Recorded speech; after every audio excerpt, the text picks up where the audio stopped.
NHL Hockey, aka NHL 92, on the Sega Genesis/Mega Drive. And this game was released way back when in late 1991.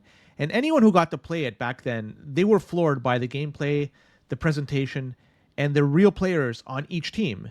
Sure, there were no player names, but we were given numbers. And hockey fans knew who was on the ice just based on the number. And although the game didn't age as gracefully as its descendant NHL 94, but it still holds a special place in my heart. Why is this? It's because I owned NHL hockey when I was growing up, and I played a ton of this against my brother and my friends. And it was epic. So what brings me here? Well, I regularly post NHL 94 clips on Instagram. That's a shameless plug for those who want to follow me over there. And someone replied to one of my San Jose Shark clips by writing, "I won the cup as the San Jose Sharks in NHL Hockey 92. A secret message appears under the cup playoff tree. The fierce fish win the cup." You mean to tell me, some 34 plus years later after a game was released, a game that I played hundreds, if not thousands of hours during my teen years, and by the way, I would do it all over again if given a chance.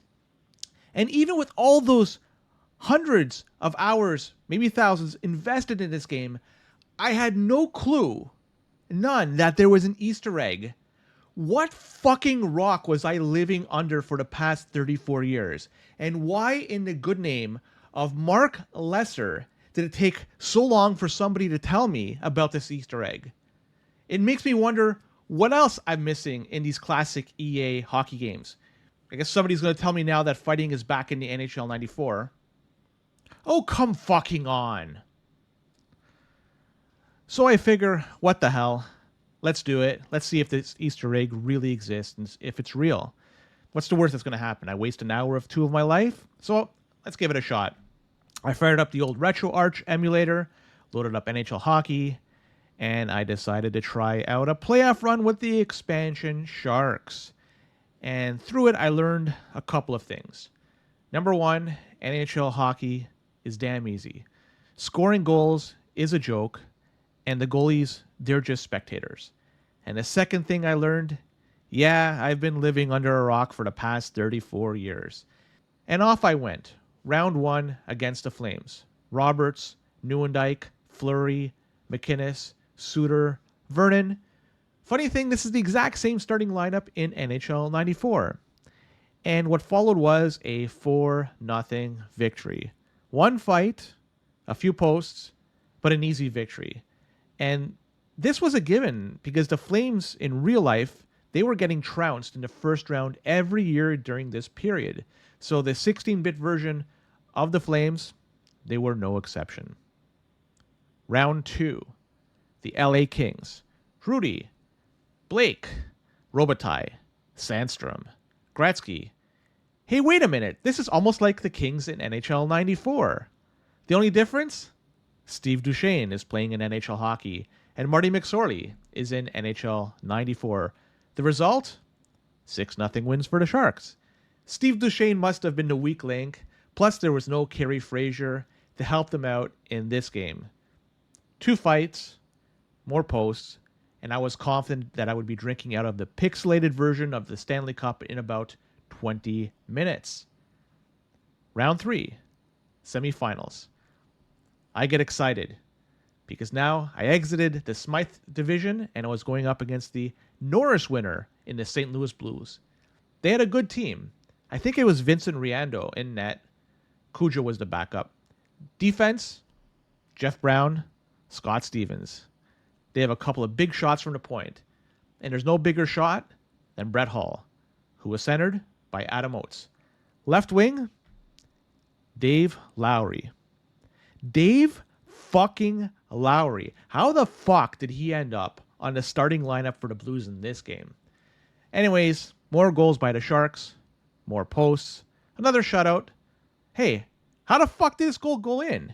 Seriously, take a look at it. It's like the goalie wasn't even there and he just whiffed at it and saying ole as the puck went into the net. Come on, Dorn, get in front of the damn ball. Don't give me this Olay bullshit. So at this point, I'm pissed about losing the shutout streak.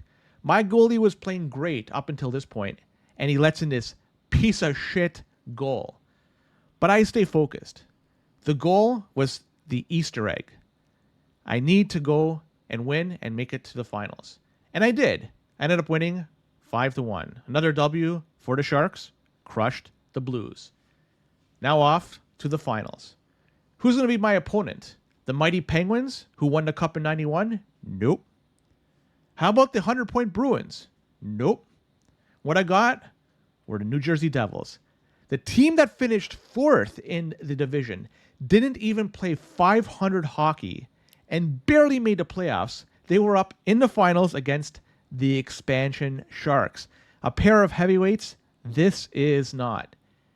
And the funny thing, as I played the finals, the shitty Devils, they put up the most resistance. I don't know, it's because they're shitty players, Muller, Stastny, McLean, Danico, and someone who is number 7 that I totally forget who he is. Editor note, it turns out to be Alexei Kasatonov. I had no clue he was in the league in 1990-91. My apologies to Kasatonov. Well, those Devils, they were so fucking slow and shit. They acted like pylons, and it made it hard for me to do anything. And after a bit of a struggle, I get more posts, no fights, and I get to host the cup. And the moment I've been waiting for, yes, the Fierce Fish win the cup. 34 minutes after firing up the emulator and 34 years after the game was released, I finally saw the Easter egg. What a beauty. Apparently, this Easter egg is only in NHL hockey and not in the international version EA hockey. So suck on that, Mega Drive users. The Genesis takes a W. If you want to experience this for yourself and have a copy of NHL hockey handy, here's the code. You can punch it in and it'll bring you right to the finals. These fucking codes, they were god-awful. And the battery backups, they were a giant leap forward. That is until the battery died. So I guess these long codes are the king after all, since you could use them anytime, anywhere. Even if you're living under a rock like myself.